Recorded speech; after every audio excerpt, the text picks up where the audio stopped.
এ লড়াই স্বাধীনতার আদর্শের লড়াই। এই লড়াই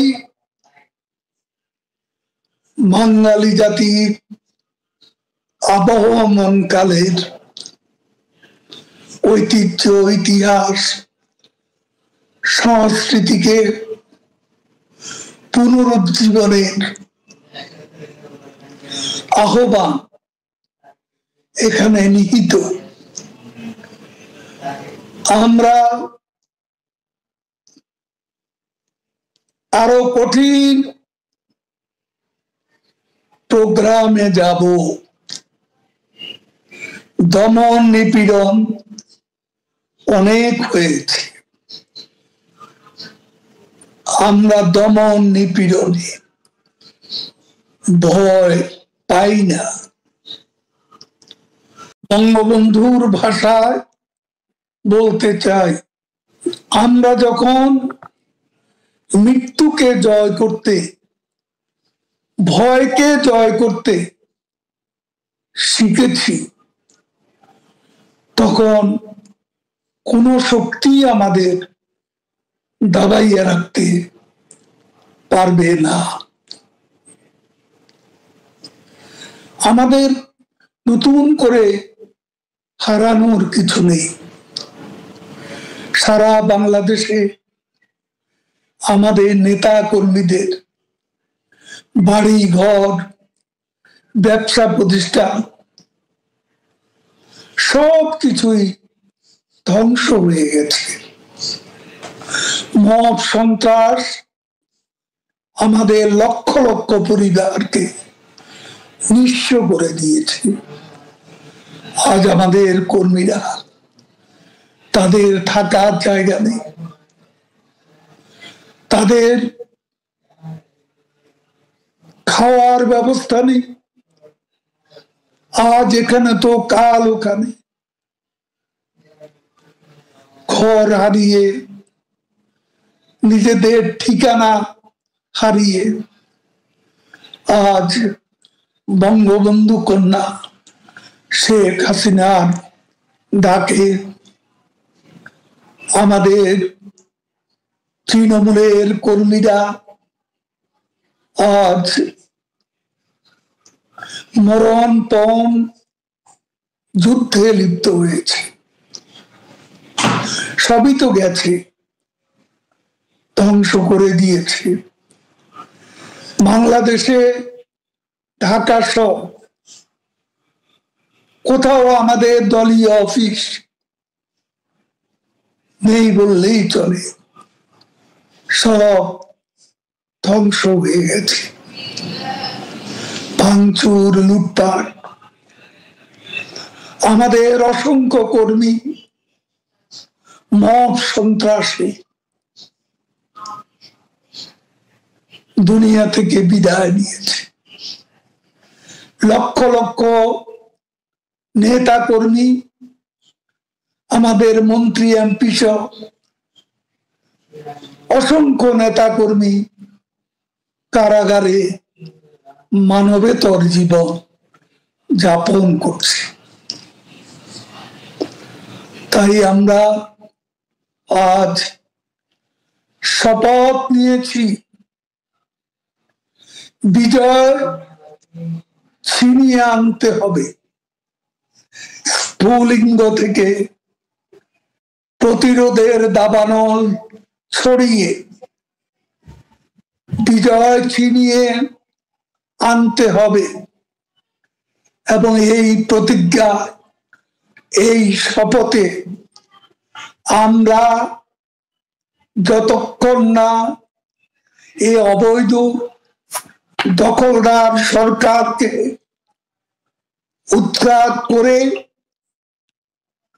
স্বাধীন বাংলাদেশের স্বপ্ন যাত্রায় গোটা জাতিকে আবার ফিরিয়ে দিতে পারব।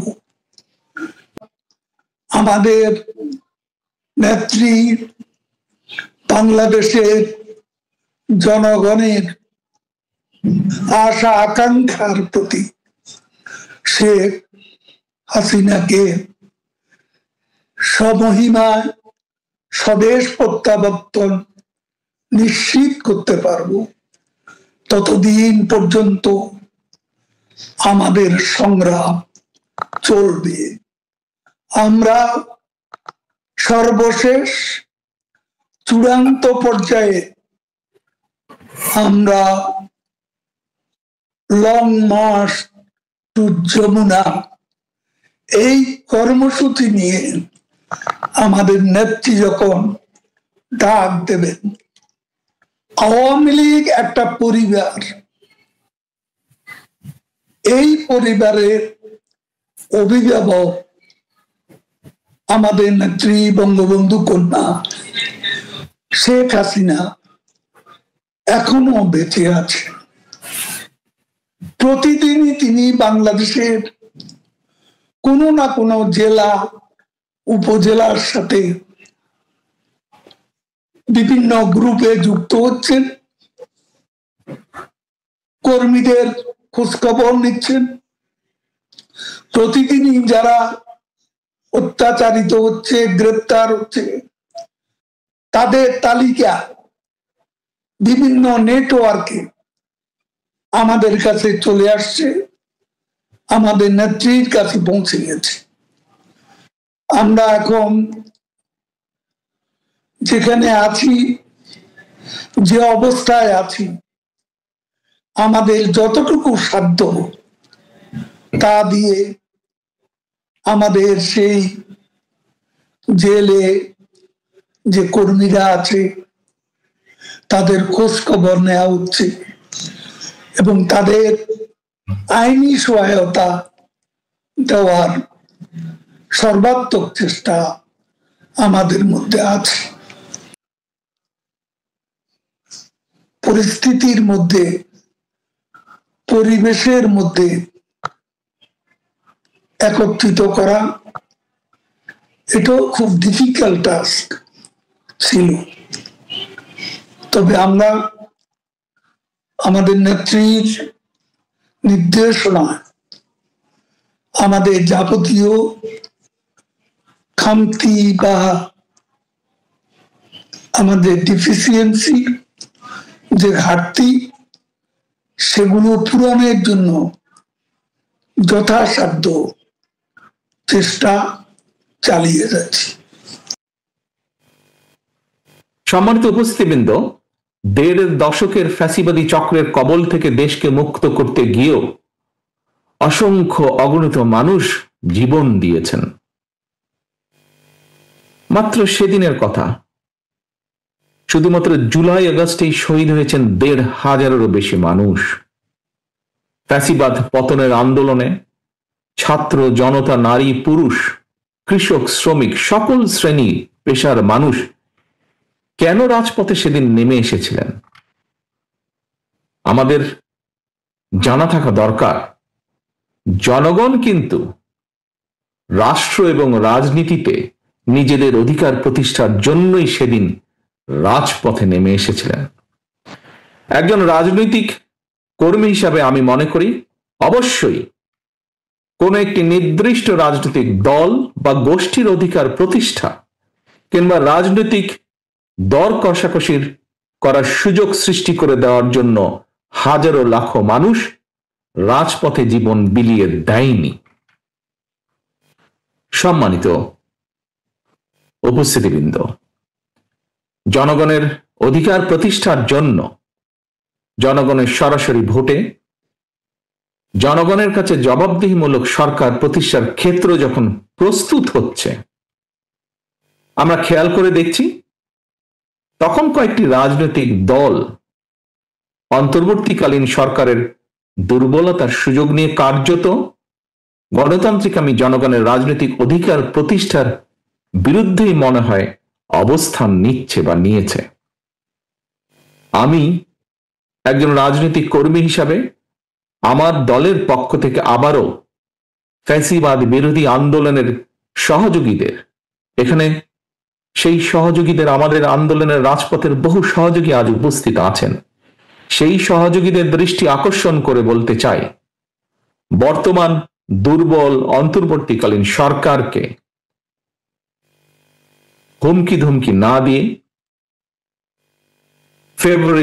আগামী ফেব্রুয়ারি মাসে জনগণের সেই সকল সহযোগী যারা ছিলেন, যাদের নিয়ে বিভিন্ন সন্দেহ প্রকাশ হচ্ছে, তাদেরকে লক্ষ্য রেখে সাথে আজকে যারা উপস্থিত আছেন তাদেরকে সাথে নিয়ে বলতে চাই, অন্তর্বর্তীকালীন সরকারকে হুমকি ধামকি না দিয়ে আগামী ফেব্রুয়ারি মাসে জনগণের মুখোমুখি হই আমরা, চলুন জনগণের মুখোমুখি আমরা সকলে হই, চলুন।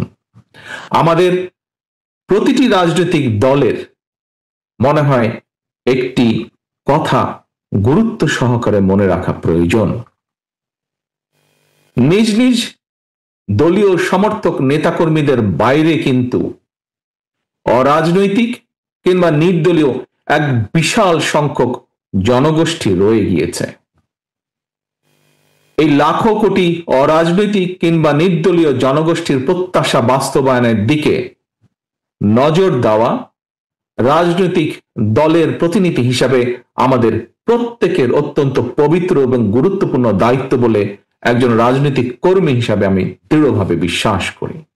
প্রিয় সম্মানিত উপস্থিতিবৃন্দ, মাসের পর মাস ধরে দেশের জনগণ দেখে আসছিল অনেকগুলো রাজনৈতিক দলের আমন্ত্রিত প্রতিনিধিরা বিভিন্ন বিষয় নিয়ে আলোচনা করে অন্তর্বর্তীকালীন সরকারের মেয়াদকালের একটি উল্লেখযোগ্য সময় পার করে দিয়েছে।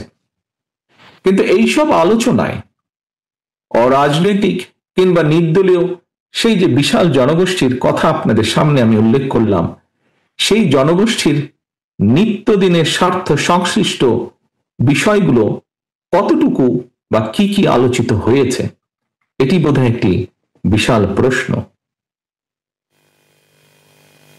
আমন্ত্রিত রাজনৈতিক প্রতিনিধি দলের সদস্যরা অন্তর্বর্তীকালীন সরকারের সঙ্গে কৃষি, শিক্ষা, স্বাস্থ্য, কর্মসংস্থান নিয়ে কি আলোচনা হয়েছে? সেখানে নারীর নিরাপত্তা এবং কর্মসংস্থান, তরুণ জনগোষ্ঠীর স্বাস্থ্য সংশ্লিষ্ট বিষয়গুলো নিয়ে কি আলোচনায় গুরুত্ব পেয়েছিল? দেশের কৃষক, শ্রমিক, দিনমজুর, স্বল্প আয়ের মানুষ কিংবা নিম্ন মধ্যবিত্ত জনগোষ্ঠীর প্রতিদিনের যে জীবন যুদ্ধের কথা, সেগুলো কি সেখানে আমরা চাইলেও আলোচনা করার সুযোগ কি পেয়েছি? বা আলোচনার যে তালিকা ছিল সেখানে কি স্থান করে নিতে পেরেছিল? সম্মানিত উপস্থিতিবৃন্দ, দেশে মনে হয় শুধু কোটা সংস্কার নয়, একই সাথে একটি সময় নিরাপদ সড়কের জন্য কিন্তু তুমুল আন্দোলন হয়েছিল। 2024 সালের সেপ্টেম্বর মাস থেকে যতটুকু আমার মনে আছে, 2025 সালের সেপ্টেম্বর মাস পর্যন্ত গত এক বছরে দেশের সড়ক পথে কমপক্ষে 7,000 মানুষ নিহত হয়েছেন। এদের মধ্যে 48% নারী এবং শিশু ও পথচারী ছিলেন। আহত হয়েছেন 13,000 মানুষ। এই যে এত হাজার মানুষ যারা নিহত হয়েছেন, এই পরিবারগুলোর কি অবস্থা হয়েছে পরবর্তীতে, আমরা কি কখনো সেগুলো বিষয় নিয়ে আলোচনা করেছি, চিন্তা করেছি? যে 13,000 মানুষ বা তারও কিছু বেশি মানুষ আহত হয়েছেন, যে শিশু, যে নারী নিহত বা আহত হয়েছেন, পরবর্তীতে তাকে নিয়ে আহত হলে অথবা নিহত হলে তার পরিবার নিয়ে, তাদের বিষয়গুলোকে নিয়ে কি আমরা আলোচনা করেছি? তারা তো আমাদেরই সমাজের অংশ, দেশের অংশ। আমাদের রাজনীতি তাহলে কাদের জন্য? দেশের সাম্প্রতিক পরিস্থিতিতে একজন রাজনৈতিক কর্মী হিসাবে আমার কিছু উপলব্ধির কথা আমি আপনাদের সঙ্গেই শেয়ার করছি। এই জন্য হয়তো একটু সময় লাগছে বেশি। আমি আবারও আপনাদের যদি বিরক্তির উদ্রেক করে থাকি তার জন্য আপনাদের কাছে ক্ষমা চেয়ে নিচ্ছি। উপস্থিতিবৃন্দ, প্রচলিত রাজনীতির যে গুণগত সংস্কার, সেই সংস্কার চাইলে, গুণগত যে সংস্কার চাইলেও পুঁথিগত সংস্কারের চেয়ে জননিরাপত্তার